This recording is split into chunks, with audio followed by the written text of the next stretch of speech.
आम्ही बनवत आहोत पडवलाची भाजी। एक कांदा आणि 2 मिरची। चला बारीक चिरून घेते।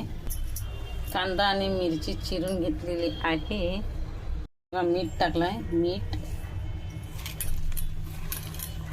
आणि असा एकदम पडवलाला एकदम चुरून घ्यायची। पडवल असं मऊ होतं। खाली गरम, आता तेल टाका बघा। आता टाका लसूण। लसूणला मस्त लाल होऊ देऊ द्या।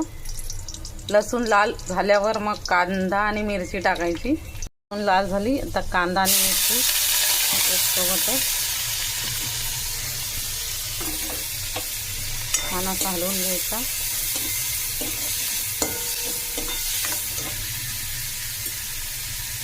थोडीशी हळदी, मीठ आपण टाकलेलं पाहिजे तर वरून थोडासा टाकायचा। तर कांदा लाल झालेला आहे। आता आपण पडवल टाकत आहोत। 2 मिनिटं हलवून घ्यायचा आणि ढाकून ठेवायचा। 5 मिनिटात भाजी तयार पडवलाची। असं 2 मिनिटं ढाकून ठेवायची।